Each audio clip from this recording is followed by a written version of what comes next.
A crise de 29, também conhecida como a Grande Depressão, teve início no final de outubro de 1929, particularmente se destacando pela quebra da Bolsa de Valores de Nova York. Agora eu vou falar um pouco sobre os antecessores que causaram a crise de 29. Primeiro, que em 1920, nos Estados Unidos, foi marcado pela grande euforia do American Way of Life e o consumo facilitado pela concessão fácil de crédito dos bancos, estimulando pelo consumo em bases irreais. Segundo, que houve um aumento da especulação financeira da Bolsa de Valores em Nova York, amparado pelo sistema liberal de mínima intervenção da economia. Terceiro, que, apesar da expansão industrial e o aumento da produtividade do trabalhador na década de 20 nos Estados Unidos, os salários permaneceram estagnados, impedindo que o mercado absorvesse a quantidade de mercadorias produzidas, ou seja, uma superprodução. Outro fator é que a Europa se recuperava da Primeira Guerra e passou a importar menos produtos e a depender menos de seus empréstimos, enquanto a produção industrial estadunidense não diminuía. Além de que a especulação financeira gerou uma bolha de prosperidade totalmente imaginária que estava prestes a ruir, e dessa ruína iria surgir a Grande Depressão, a crise de 29. Levando em conta esse contexto, alguns pontos podem ser destacados em relação aos fatos que motivaram a crise de 1929, como, por exemplo, o aumento da produção, sem que o mercado pudesse absorver as mercadorias produzidas, realização de um elevado número de empréstimos, a falta de regulação sobre as transações, a recuperação da economia europeia e a especulação monetária.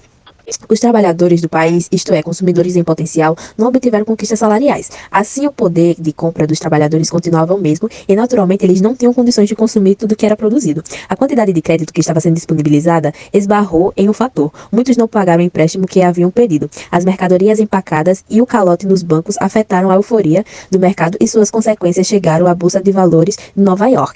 No dia 24 de outubro de 1929, o clima de desconfiança fez com que 12 milhões de ações fossem colocadas à venda. Isso colocou o mercado em pânico. E o quadro se manteve no dia 28, quando 33 milhões de ações foram colocadas à venda. No dia seguinte, dia 29 de outubro de 1929, a bolsa quebrou e os valores das ações despencou. Imediatamente, ações que valiam milhares de dólares passaram a valer absolutamente nada. E diversas empresas norte-americanas que tinham seu capital investido na bolsa de valores foram à falência. Muitas das empresas que não faliram perderam parte de seu patrimônio e precisaram demitir funcionários. As demissões aumentavam à medida que as empresas iam falindo.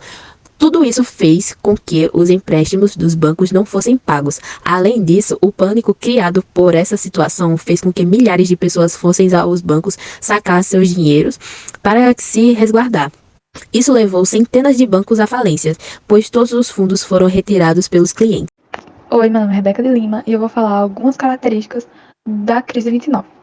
Os principais fatores que levaram ao caos americano foram resultados da própria euforia econômica. O aumento no consumo fez com que indústrias também aumentassem suas produções, mas em determinado momento já não havia mais mercado para uma produção tão extensa, o que fez com que inúmeras indústrias começassem a falir por não conseguirem vender seus produtos. Tendo em mente que a crise de 29 foi a maior crise econômica da história do capitalismo. E um outro fator da grande crise de 29 foi a superprodução agrícola. O mercado agrícola, tal como das indústrias acompanhando o crescimento do consumo, passou a produzir mais do que o mercado tinha capacidade de absorver. A produção do trigo foi afetada pelo momento de retração do mercado. E a quebra da bolsa foi o auge da crise. Enquanto a euforia econômica dominava o mercado norte-americano, milhares de pessoas passaram a investir em ações de empresas. No entanto, ao encararem a crise de superprodução, as ações dessas empresas passam a cair dia após dia. Quando em agosto de 1929 a quebra da bolsa finalmente acontece. As ações atingiram os mais baixos valores. Enquanto milhares de investidores tentam vender suas ações, ninguém as compra, por terem noção da crise que se abateu sobre o mercado. Então, recapitulando, a crise de 29 foi causada pela superprodução, falta de regulação da economia, excesso de crédito e pela bolha de especulação. Teve início com a quebra da Bolsa de Valores de Nova York em outubro de 29. Fez com que milhares de empresas falissem e milhões de trabalhadores ficassem desempregados. E o principal produto do Brasil a ser afetado foi o café, produzido principalmente para ser exportado. A crise de 1929 marcou um ponto crucial na história econômica mundial, especialmente nos Estados Unidos. Durante os chamados Anos Loucos da década de 1920, o país vivenciou um crescimento econômico vigoroso, impulsionado pela produção em massa, avanços tecnológicos e um mercado de ações em expansão. No entanto, a confiança desmedida e a especulação financeira atingiram seu ápice em outubro daquele ano, com eventos que ficaram conhecidos como Quinta-feira Negra, Segunda-feira Negra e Terça-feira Negra no dia 29 de outubro de 1929. A Terça-feira Negra ocorreu o colapso mais devastador. Os preços das ações na Bolsa de Valores de Nova York despencaram abruptamente, desencadeando um vendaval de pânico entre os investidores. Milhões de ações foram vendidas em um curto período de tempo, levando à falência de empresas e bancos.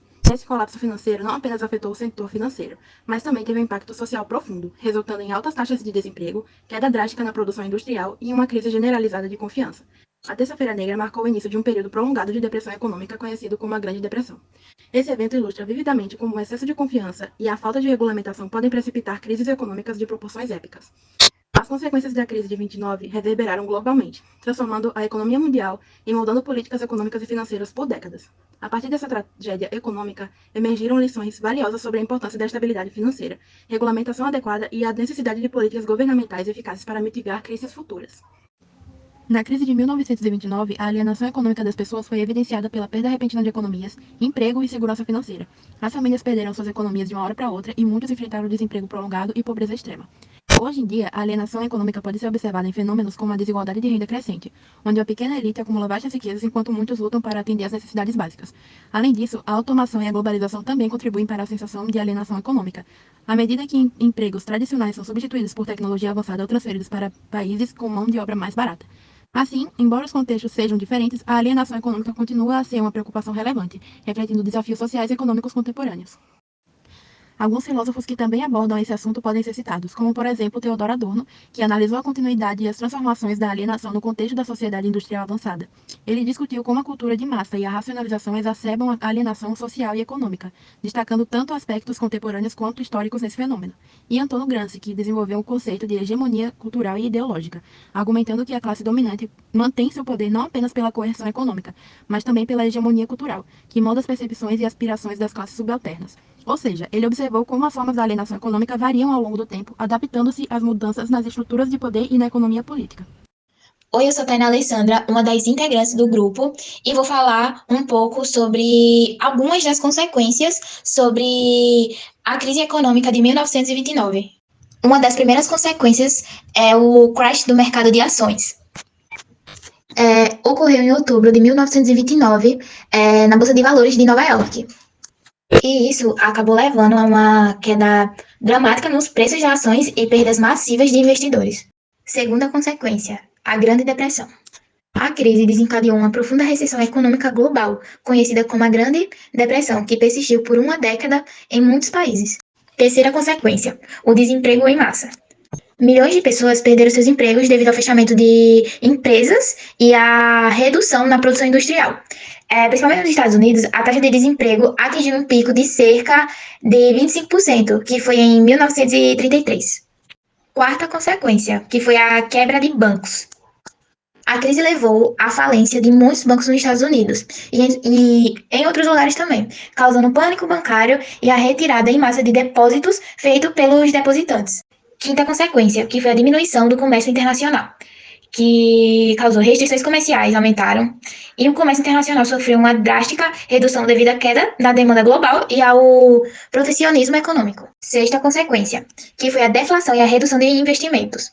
Houve uma deflação generalizada de preços, levando à redução nos investimentos e na produção econômica, exacerbando ainda mais a recessão de investimentos. Sétima consequência, que foi a intervenção governamental.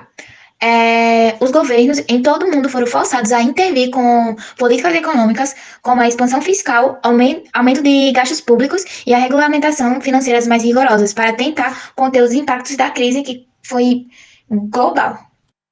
Com tudo isso, essas consequências não apenas moldaram a década de 1930, mas também tiveram efeitos duradouros nas políticas econômicas e sociais em todo o mundo, influenciando a configuração do século XX. Enfim, para concluir, a crise de 1929 decorreu de uma superprodução descontrolada, onde a capacidade industrial excedia a demanda do mercado, e o desequilíbrio levou a uma queda nos preços dos produtos, diminuindo os lucros das empresas e aumentando as dificuldades econômicas. E com a queda da bolsa de valores, a economia de alguns países se desequilibrou, causando desemprego. Começou nos Estados Unidos, mas acabou afetando o mundo inteiro, pois era a maior economia do mundo e o dólar era referência no Banco Mundial. O Brasil era um grande produtor de café e a economia brasileira também foi muito prejudicada por causa da crise, além de muitos países. A crise de 29 foi um marco na história econômica global, pois demonstrou os perigos da especulação descontrolada e a falta de regulamentação financeira adequada. E então, em 1932, houveram eleições nos Estados Unidos e o presidente eleito Franklin Roosevelt determinou o Plano Econômico New Deal, que foi o plano econômico que mudou a crise de 29 e salvou a economia dos Estados Unidos. Então, concluindo, embora a crise de 1929 tenha sido sim um marco crucial na história econômica mundial, é muito importante reconhecer as críticas associadas à sua análise. A crise não foi simplesmente um evento de queda no mercado de ações. Ela expôs falhas sistemáticas profundas no capitalismo da época. A especulação descontrolada, práticas bancárias arriscadas e desigualdade econômica exacerbaram os impactos, amplificando a crise além do setor financeiro para uma economia real e, por fim, para a sociedade como um todo.